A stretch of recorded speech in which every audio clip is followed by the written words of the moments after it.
ความตลามันเจ้าเปลี่ยนเอ็นแหงลูกกระปัดมันเจ้าเป็นอันแลงเนื้อพัวเนื้อสากเขาตั้งเฮาไปอยู่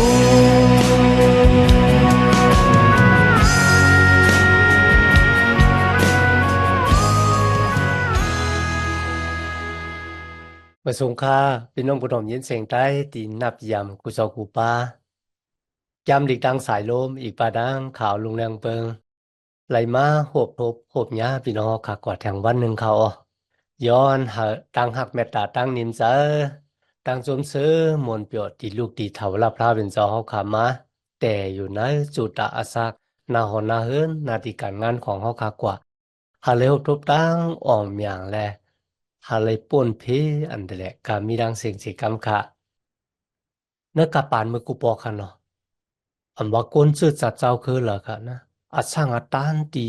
ลำลองอาเยียและอาช่างอาตานตีสูงที่สุดของกูเนื้อซื่อจัดเจ้าคือนั่นก็จะเป็นตั้งอันเป็นเจ้ามุนยากุนอคำค่ะเป็นอาช่างอาตานที่สูงแต่ค่ะนะวิการในวันเมื่อไงค่ะเขาป้าพี่น้องค่ะมาด้วยในแกมันฮอตลาคาน17 18ค่ะทั้งสองคานในค่ะนะปุ่นตะกุนชื่อจัดเจ้าคือมิวอิสราเอลเนี่ยอาสังอาตานตีลำลองอาเยียอาสังอาตานสูงในตัววงเกกังกุนชื่อจัดเจ้าคือเขาเนี่ยมีอยู่3 มิวค่ะนะอันที่หนึ่งนั่นก็เป็นอาสังอาตานตั้งอันเป็นเจ้ามุนยากุนอคัม2ก็เป็นปลอเฮก3ก็เป็นปลอแพทย์อาสังอาตานเนี่ยก็เป็นอาสังอาตานตีลำลองอาเยียและอาสังอาตานตีสูงแต่กุยกันในขิงนะครับมันหลีอามดีว่าคนมิวอิสราที่เขามาอยู่ที่แลนดินคานาอันอันไปเล็กเข้ากับฮุบซิมเอาแลนดินคานาอันเป็นสิ่งจริงวันเมืองเป็นอมวยของทุกเจ้าก็ซ้อมหนังที่พระเป็นเจ้าปันกติสัจจาว่าที่ปูมอนเขาคณะกุยก็พระเป็นเจ้าหู้ไว้อย่างต่างค่ะวันหนึ่งเขาได้ตุกย้อนเขามีเจ้ามุญญาคุณออกคำนั่นจื่อจัดเจ้าคือของเขา ฮัลโหลพระเป็นเจ้าผู้เยี่ยมและสูงสุดมันจะหู้หันลองอนาคตว่าติมีสังปอปอกเป็นมาอำจะเนื้อจื่อสัจเจ้าคือโกนกุยกันนะเนื้อจุดอาศักของโกนก็ละโกนนั่นปานในวันเหมือนไงมันจะเป็นเจ้าพระที่เยี่ยมและสูงสุดแต่ๆกันเนาะในวันเหมือนเอาคาเดมาเห็นจามันฮอตละคาน17คาน18ข้อที่1 ถึง 14ครับ มีหัวข้อใหญ่อยู่3 หัวข้อกันนะ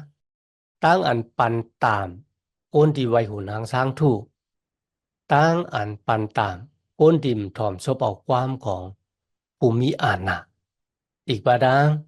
ที่จับแสงอันดังหมายมีปักเปิงของเจ้ามุนยาคุณออกคำเขาที่ลำลองอาเยียที่สุดกันนะโมเสสไล่แต้มปิ้งหยาบตลาพระเป็นเจ้าปุนดาได้ทิ้งเจ้ามุนยาคุณออกคำกันนะ พระเป็นเจ้าหัวโกนเฮาขาในหวังบอกบ่มีอาณามาเนี่ยมันใกล้ลืมตัวยก็ใกล้ทางว่าตูเจ้าเก่าเนี่ยเป็นเจ้าของอาสาของเปิ้นต่างก็เพราะฉะนั้นพระเป็นเจ้ามีปิงหยับตะลาปุนดาได้เปิดทิ้งเจ้ามุนยาคุณอคำที่มีอาณาก็ปิงหยับตะลาที่เปิดทิ้งปะลอเฮกอีกว่าดังปะลอแผดป้าเขาคำแนวคำมาโดยแต่จะเอาข้อที่1กว่าซ้อมกันครับ เมื่อสุดังหลายป้าโวป้าโซมาลูเครื่องปลุกจอกปันที่พระเป็นเจ้าเนี่ยอย่าไปเอาตัวที่มีที่เสที่เน่กันนะอำว่าจะเป็นสัตว์เดรัจฉานที่หูหนวกตาบอดกันเนาะอย่าไปเอามาลูปันพระเป็นเจ้าพี่น้องค่ะเมื่อเขาอ่านนะแก้มมาลาคีพี่น้องค่ะที่เลยหันบอกคนมิวอิสราเขาเนี่ยเลยเฮ็ดต่อพระเป็นเจ้าเนี่ยพี่น้องมันเป็นดังอันลีจังแต่บอกว่ากันนะ เขาป้าสัตตลิกสารตีอ่างการลู่ค่ะมาลู่บรรพระเป็นเจ้าพระเป็นเจ้ายามถามเขากันนะเพราะว่าสู่เอาสัตตลิกสารตีหูหนวกตาบอดในกว่าลู่บรรเจ้ามุนยาคุณเอาคำในสองมันได้เปล่งโปจันนะจุดาสักของสู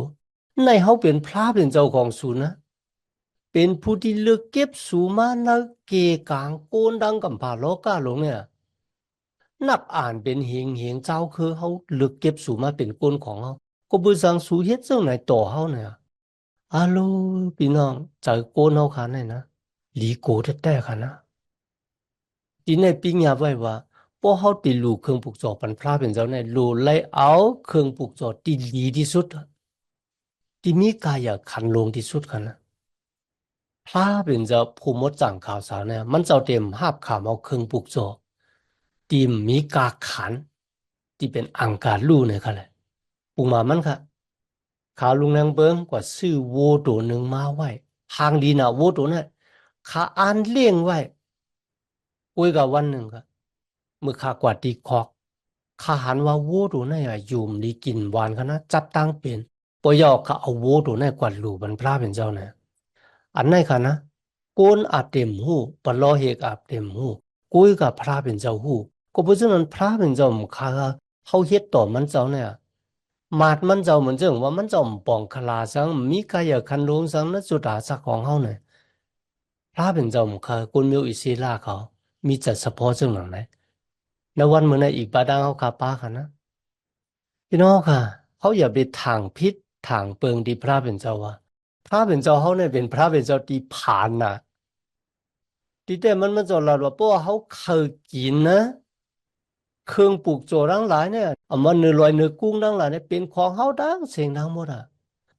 เพราะนั้นก็เปิดสั่งพระเป็นเจ้าซ้ำย้อนหากลหลู่เครื่องปลูกโจขนาดว่าเนี่ยจังที่มันจะปั่นอักขว้างหาเขาค่ะ มีอักขว้างลู่เครื่องปลูกสอนเนี่ยปูนดาเขาได้หับพรดีมังกรภายวิ่งเงิน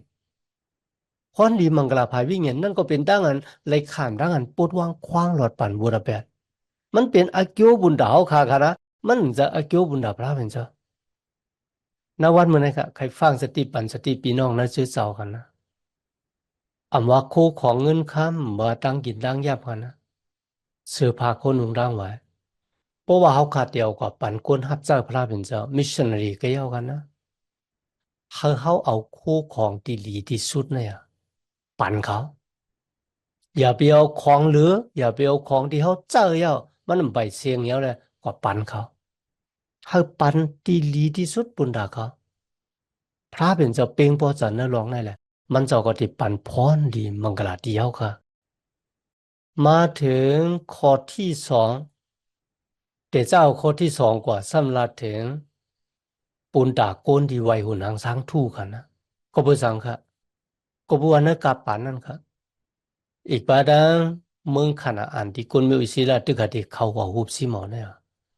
โกนดังหลายป้ากันไว้หุ่นหางสร้างทู่กับพี่น้องครับเขาป้ากันเฮ็ดวัดกูกว่ากลางวันแล้วก็เหลือนหลาวที่อยู่ในกลางหาวกันนะ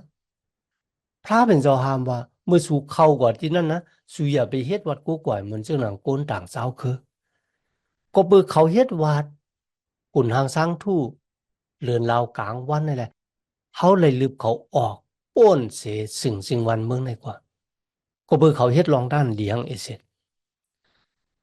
ที่แต่มันค่ะนะเฮาเขาว่ากวนนักกาปานั่นเว้ยนักกาปาเนี่ยก็เหมือนกันค่ะนะกุนหางสังทู่เนี่ยมันเป็นตีจับตีจอยของกวนดังกับป่าโลกาหลงเนี่ยเฮ็ดหุ่นหางสังทู่โกนหนังกันขึ้นมาไวก็มีหุ่นหางสังทู่สัตว์ดิกสารมาได้เป็นนักกามาได้เป็นเสือมาได้เป็นสังสีมาได้เป็นนกขังโลดนกคุ้งลงเลย โอ้นเฮาขาดเกี่ยวเฮ็ดขุนนางสร้างทู่ขึ้นมาย่อก็ไหวมันบอกว่ามีกูกับกูปานนั่นกันนะพระเป็นเจ้าลาติกนมิวศิลาทั้งหลายว่าสุยาปีไหวสัตตริกสารต่างพระเป็นเจ้าเฮาไหวผู้ที่ผ่านสร้างให้เป็นสัตตริกสารเฮาไหวผู้ที่ผ่านสร้างให้เป็นกัมพาโลก็จะแก้วละมนุษย์สัตว์ว่าเครื่องเปิงกามีลินเมืองกามีดังเจงนังเนาะเฮาไหวผู้ผ่านสร้างจะไหวเครื่องเปิง ต่างผู้ผ่านสร้างเฮาไว้ผู้ผ่านสร้างงั้นเดี๋ยวในกันนะมีคนถามว่าโกนแต่เจ้าไว้หุ่นนางสร้างทุ่มเมื่อไรกันล่ะเนี่ยพี่น้องค่ะโกนทับเจ้าพระเป็นเจ้าว่าแต่เจ้าที่กาปานหอป่าเปล่าก็ไปสั่งลูกหลานลุงโนอาซ้ำ ลูกเพื่อนตึกโตกันดังพระเป็นเจ้าขลาวันนี้จริงก็เพื่อเขาทางพิษเหนือพระเป็นเจ้าว่าพระเป็นเจ้าจังโกนพระเป็นเจ้าเป็นผู้ดีเอานำทมกำผาโลกาลงน่ะก็เพราะฉะนั้นเขามีตั้งยุ่มว่าเครื่องปืนหรือกลางหาวคณะว่าได้เป็นกลางวันเดือนหลาวเนี่ยมันได้เป็นอวยหลีกันตั้งโกนเฮาไหนคณะพี่น้องครับพวกจินสาด้วยหลีพระเป็นเจ้าพันธุ์ทั้งนี้เป็นกลางวันมาเนี่ย กลางวันเนี่ยเป็นตั้งอันหลุดน้ำขึ้นมาค่ะนะหรือเช่นนั้นมันก็ค่ะเลือนซ้ำเฮ็ดให้น้ำปางหลายขึ้นลงแทนกูเนาค่ะว่าน้ำขึ้นน้ำถึงเสียอีกค่ะนะก็บอกว่ามันมีสภาวะภายแต้มอยู่ในตัวเขาแต่ว่าป้ากันกว่าเฮ็ดวัตถุนางสร้างถูกตึกโตกันทางพระเป็นเจ้าเขาถามว่าเครื่องเปิงในกลางเฮาที่เป็นโอ้ยหลีที่เขามันนำจากะพี่น้องค่ะก็แล้วคำมาถึงตั้งหันสี่อย่างตะละ แต่เจ้าข้อที่หกกว่าคันนะเขาคาลายหันว่าพระเป็นเจ้าเกียรติเขกลางโกนดิ่มมีดังพิษกันก็บัวนะกะปานั่นคันนะโกนใกล้หมากกันนะความศักดิ์สิทธิ์ของโกนก็เหลียวไว้กันนะเขาก็หยุ่มย้ำแล้วก็เขาก็แหมโกนก็นั่นตายเหมือนเรื่องในตรงวงเกกลางพี่น้องใต้เขาค่ะเมื่อกูบอกคันนะเฮ้ถ้าคนใต้เขาค่ะเนี่ยป้ากันบ้วนจะใครจะนั่นร้องในกันนะวางปอกคนใต้เขาค่ะนังกันขายกินกันนะ ไอ้คนเนี่ยมันเป็นจากมาเนั่นเนี่ยว่ารัฐนี่ซึกไต้ค่ะซึกไต้มันทำสี่ทำห้าสังกันนะมาถึงก็ยอบกว่าแล้วก็แหมตายหรือสินั้นมันก็กันนะคนไต้เขาหนังกันนะกว่าขายถึงจื้อกันที่ซึกมันเนี่ยผู้ซึ่งผู้เฮงก็เนี่ยผู้ก้างก็เนี่ยมันเป็นจากซึกไต้เอาเนี่ยอาโลวินอซึกมันมาเงียบกว่าตกทองนับอ่านโห10 ปีกันนะพระเป็นเจ้าเฮามีตั้งอันเมตตาเพียง มันเจ้าเก็ดเขกังโกนดิมมีดังพิษกันนะเพราะว่าโกนก็หนึ่งมาต่างอาเปียดว่าไอ้คนนั้นมันเฮ็ดพิษจังไหนอ่ะเนี่ยเพราะว่ามีศักดิ์ศรีซบเหลียวไว้ไหนกันเลยมีศักดิ์ศรีก็เหลียวไว้ไหนเนี่ยกูเจียงตะลานั่นน่ะเต็มเลยยุ่มเต็มเลยต่างอาเปียดโกนคนนั้นหรือเลยมีศักดิ์ศรี2ก็นั่นก็3 ก็กันนะที่เจ้า2 ก็ขึ้นกว่าครับ ก็เป็นเจ้านั้นเขาคาเลยหันว่าพระเป็นเจ้าที่เขาคาเฮ็ดวัดกู้กวายเนี่ย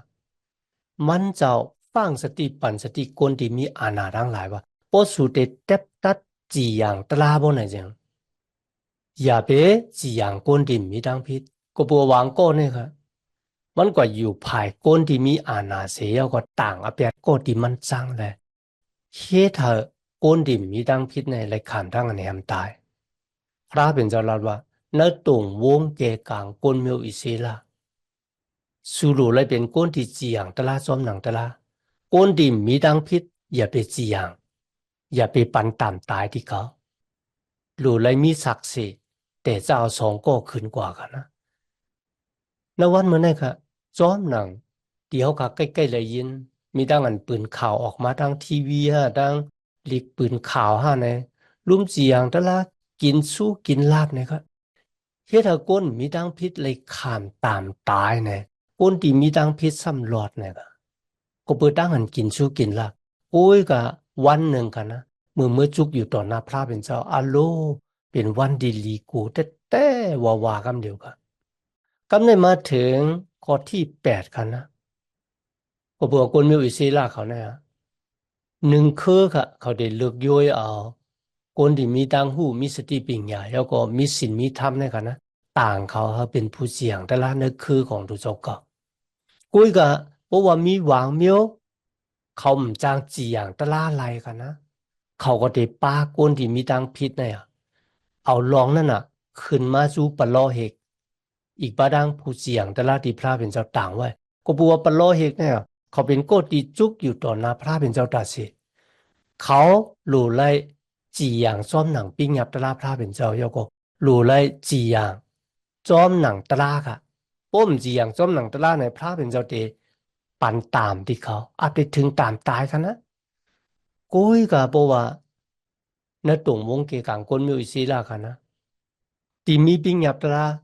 ปันอักขวางอาเยว่าอยู่นั่นนะเขาทับหลุมมาจูปลอเฮก็เลยกุ้ยก็แล้วกับปานนั่นกันนะ ปิญญาพระพระเป็นเจ้ามันก็มันเจ้าว่าอุบพิงเจเจจอดจอดกว่ากูเมียวว่าเมียวเราผิดเมียวเราถูกก็เพราะฉะนั้นหลวงมาจู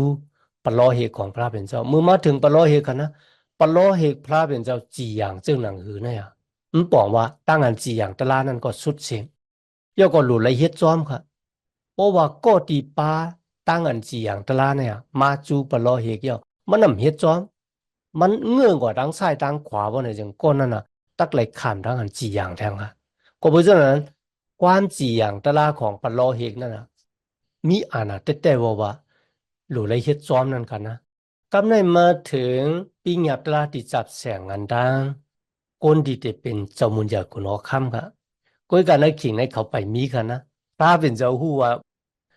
วันหนึ่งค่ะคนมิวอิสราเนี่ยติดตุกย้อนเจ้ามุนยากุนอค่ำในตรงวงเกกลางเขาอามานการเป็นก็เพราะฉะนั้นพระเป็นเจ้าจึงมีอมิ่งที่โมเสสไว้ว่าวันหนึ่งเมื่อสูตุกย้อนกุนอค่ำเขามีเหมือนเจ้าหนังคนต่างเจ้าคือในกันเลยวันนั้นน่ะก็ติดมาเป็นเจ้ามุนยากุนอค่ำสูนะอำหาเป็นคนต่างเจ้าคือดูเลยเป็นคนมิวอิสรากันนานกว่าเนี่ยโอ้ยพระเป็นเจ้ามีอมิ่งที่โมเสสเฮลานี่เขาว่าก็ติดมาเป็นเจ้ามุนยากุนอค่ำของสูเลยนะอย่าให้เขามีม้านำหน้าป่นก็เพื่อสังกับพี่น้องค่ะก็เพื่อเมืองอียิปต์ที่เขาออกมาเนี่ยเป็นสิ่งจึงวันเมืองที่เจอม้านำที่สุดในกัปปานั่นค่ะมันบอกว่าพระเป็นเจ้ามุขเฮกนมิวอิสราเนี่ยขึ้นไหวปอกกว่าที่เมืองอียิปต์มีดังศึกสำจำจาจอมกวนเมืองอียิปต์ก็บอกว่าเขาไว้หุ่นนางสร้างทู่กันแล้วไว้การลองนะครับเจ้ามุนเหยากุนอคัมปาที่สามอะมีชื่อว่าโซโลมอนกันนะฮัลโหลมันมีตับศึกมาของมันนำแต่นำว่าแล้วก็กว่าซื้อมาที่เมืองอียิปต์มากันนะพี่น้องค่ะเลยดังที่ปิงยับตะลาพระเป็นเจ้ามีไว้โอ้ยกะโกนเอาขาเนี่ยมันเจือกป้นแปลนครับเพราะป้นแปลนก็กำเนิดสุดเขาก็ได้ขามตามของมันก็เปลี่ยนซ้อมหนังที่พระเป็นเจ้าว่าอันที่สองคุณออกคำของสุนเนี่ยอย่าให้มีเมนำฮะแล้วก็ที่17ค่ะนะพอมีเมนำบ่ได้จริงเมมันติดปูดลายจากมันครับพี่น้องค่ะเจอแต่ค่ะนะเขาขาติดแต่นะเฮือนเนี่ยขาอยู่มาเขาป่องเจอ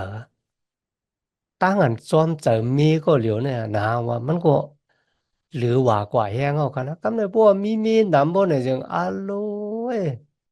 มหูติจอมเจอซึ่งหนังค่ะก็บ่ซึ่งนั้นดีไหนค่ะนะ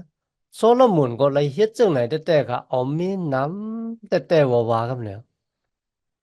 ข้อที่สามค่ะนะที่คุณออกคำหรือไรเฮ็ดเนี่ยอย่าไปจู้ซิมผ่านดายตนาเงินคำนำพี่น้องค่ะโซโลมอนมีเงินมีคำนำแต่ว่าที่เต้มันจะมุนเหยาคุณเอาคำดาวิดก็มีค่ะก็ก็จะมุนเหยาคุณเอาคำดาวิดจู้ซิมเงินคำเนี่ยปุนดาเดเฮ็ดสร้างเกียงปิกมันพระเป็นเจ้าก็ก็โซโลมอนเนี่ยจู้ซิมเงินคำปุนดาดูเจ้าเก่าพี่น้องค่ะตั้งอันจู้ซิมเงินคำก็เฮ็ดเขาจะมุนเหยาคุณเอาคำโซโลมอนเก็บขอนปนเมืองเก็บขอนนำหนาปนอันนั้นก็เป็นรองเป็นตั้งเมียวหนึ่ง ที่เฮ็ดให้ซึ่งจึงวันเมืองมิวอิสราเพออกเป็นอิสราเอลปอดห้องปอดซ่าน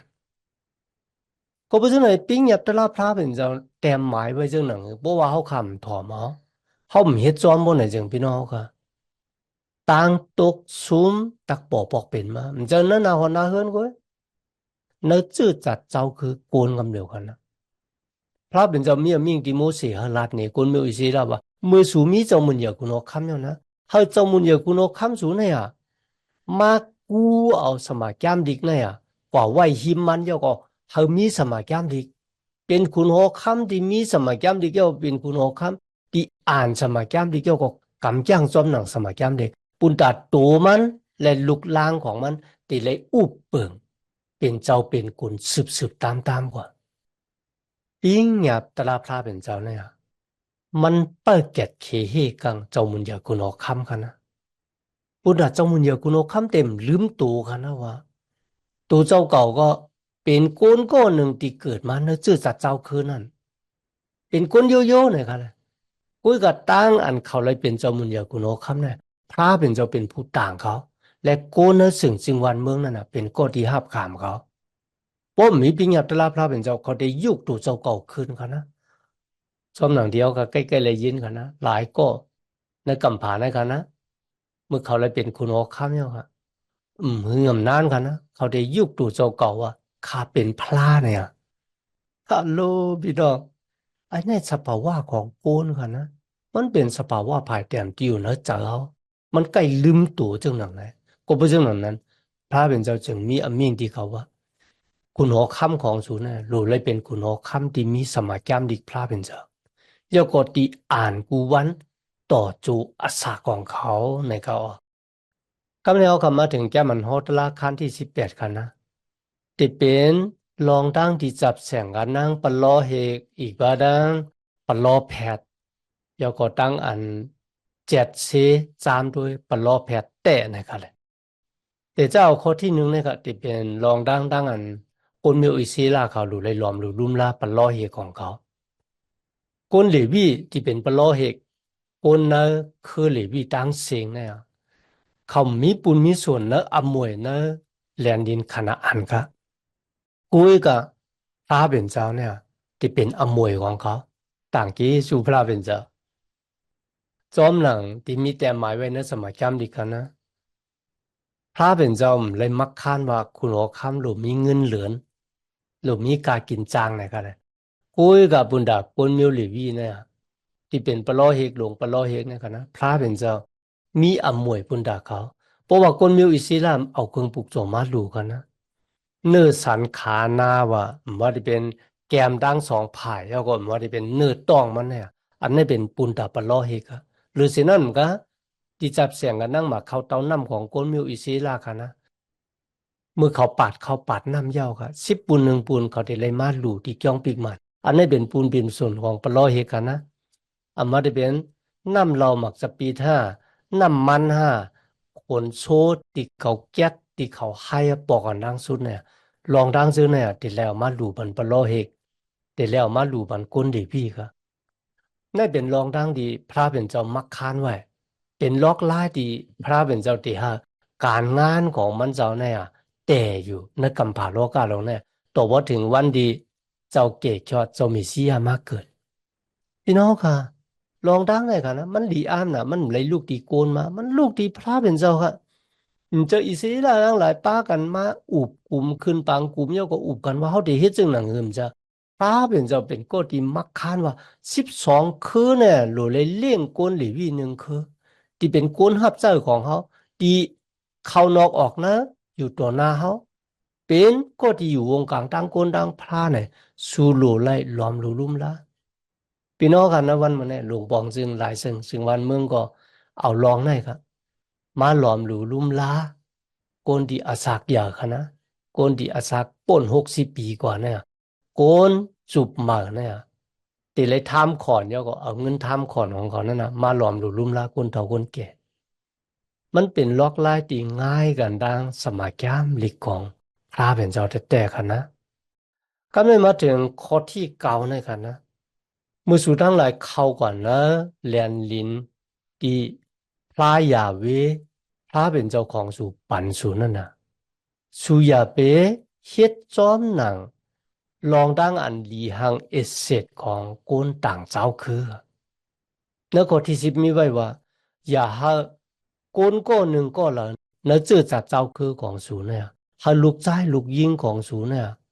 กว่าจอกคามไพ่ค่ะนะจอกคามไพ่หรือฉะนั้นมันก็อย่าให้เขาเป็นก้นดีเฮ็ดเปต่างกะลา อย่าไปให้เขาเป็นหมอผีอย่าไปให้เขาเป็นคนที่ผีหลงก็เปิดสังคาบเนี่ยจึงก็เปิดว่ามันเป็นการงานของซาตานมานามันเป็นตั้งอันดีหังเอเสร็จและเป็นตั้งอันพระเป็นเจ้าจังแต่บอกว่าลองดังซึ่งนะก็เพราะฉะนั้นเมื่อสู่เข้าก่อนเนอะเรียนนินขนาดอย่าไปเฮ็ดซึ่งไหนพอสู่เฮ็ดซึ่งไหนบ่ไหนจึงเขาก็ติปันตามสู่เหมือนซึ่งหนังที่เขาปันตามคนเมืองขนาดลืบเขา ออกสิ่งจึงวันเมืองของเขากว่าซึ่งหนังเขาก็ติดลืบสู่ออกเสียสิ่งจึงวันเมืองของสู่สิ่งจึงวันเมืองแลนลินกติสสารในจึงหนังนั้นนะพี่น้องค่ะอย่าไปเจอล็อกไล่ตั้งอันเฮ็ดวัดกูก่อยพระเป็นเจ้าจอมหนังโก นต่างเจ้าคือในหนึ่งที่โมเสสคานสีข้อที่หนึ่งค่ะนะเดี๋ยวเจ้าในกว่าตั้งนาเลยครับแต่มีวางก็วางโกนเนี่ยเดี๋ยวแปดตั้งอยู่มัดของตัวเจ้าก็ยก็กว่าอยู่มัดเฮ็ดวัดวิเงียนโกเกอวิเงียนที่หลอกที่เก้ายก็กว่าถ่อมเอาความสั่งสอนของผีมารซาตานมานะสลาปลูปันสติฟังสติที่โมเสสค่ะนะว่าลองตั้งในเตปปอกเป็นมามีแต่ค่ะนะวางโกเนี่ยเขาหยุ่มเนื้อลองตั้งกันกว่าด้วยลายมือกว่าด้วยเปต่างกะลาใช่เนี่ยเขาหยุ่มนำเลยเซหยุ่มสมาแก้มดีของพระเป็นเจ้าที่เต้มันหลุดเลยหยุ่มสมาแก้มดีของพระเป็นเจ้าค่ะอุ้ยก็เขากว่าหยุ่มความโกนค่ะนะเปต่างกะลากว่าหยุ่มหมอผีเขาค่ะทั้งหลายที่เป็นลูกหลังตะเปเจ้าเนี่ยอย่าไปเฮ็ดจึงนั้นเสียกรรมค่ะก็บอกมันเป็นตั้งอันดีหังเอเสตแต่ว่าอยู่ต่อหน้าพระเป็นเจ้าค่ะนะมันเฮ็ดให้โกนเฮาค่ะเนี่ยเปะแปดพระเป็นเจ้าที่อาศักลิบอยู่แล้วก็โตกว่าในตั้งรับสิ่งกว่าเฮ็ดวัดกูกว่าผีมึกผีเรื่องวันหนึ่งผีมึกผีเรื่องนั้นก็เตมาขี่เด็กๆเตียงเขาย่ายุเขาวายเสียตายออกโลกาในกว่าที่ได้กว่าขามตามมุตเบตตุกอยู่นะหมอภัยงลายโฮมลุยกับนางจัดานมานัดแล้ววันมื้อแนวค่ะเลยหันหลายก็หลายคนเขาเจอยาหมอกรรมว่าเจอโรคหลายต่างจื้อต่างมิ้วปุณดาได้ศึกษาจอมวิเงียนผีมึกผีเรื่องกันนะกุ้ยกับเฮาตั้งหลายเนี่ยอย่าไปเฮ็ดจึงอย่างนั้นและข้อที่13ค่ะนะสู่ตั้งหลายหลู่เลยเป็นโกนที่มีที่เสติเนต่อหน้าพระเป็นเจ้าของสู่ในข้อที่14ครับก็บอกว่าโกนต่างเจ้าคือที่สู่ตึกติเขากว่าลืบเขานั่นนะเขาป้ากันเฮ็ดวัดกูกว่าปุ่นทางสังทูแล้วก็เฮ็ดจอมหนังไปต่างกันล่าอีกบาดังตั้งกันเป็นหมอผีเฮ็ดวัดกูกว่าผีกันนะก็เป็นเรื่องนั้นครับโกนมิวอิศิลาดังหลายเนี่ยเตรียมเลยเฮ็ดวัดกูกว่าเหมือนเรื่องหนังโกนโลกาเนี่ยพี่น้องค่ะในวันเมื่อในเฮาค่ะทั้งหลายที่เป็นลูกหลานตะปีพระเป็นเจ้าเนี่ยสุดาสักตานเฮาค่ะเนี่ยเตรียมเลยจับแสงอันดังหุ่นหางสังทูอีกบาดังเปต่างกันล่าหมอผีใช่ไหมกุ้ยกับสุดาสักของเขาค่ะหรือไรไปอยู่ในเส้นดังสมัตลากำจ้างซ้อมหนังปิ้งยับตลาพระเป็นเจ้าซ้อมหนังที่จะอิสุสอนเขาที่จะอิสุเป็นปุ่งหางปั่นเขาขาเขามีดังนั้นต่างเกสุยันนะที่พี่น้องเขามาเห็นสมัยแกมดีกว่าซ้อมกันตัวพอสุดในวันเมื่อไหร่ค่ะนะย้อนหาตั้งหักเมตตาตั้งนิมจ๋าตั้งสมซื้อหมุนเปียวที่ลูกที่เท่าลาพระเป็นเจ้าขามาแต่อยู่ในหูเจ้าขากว่าหังผ่าหังมันสิกรรมค่ะมาส่งค่ะความตลามันเจ้าเป็นเอ็นแห้งลูกกระปัดมันเจ้าเป็นอันแรงเนื้อพัวเนื้อสากเขาตั้งเขาไปอยู่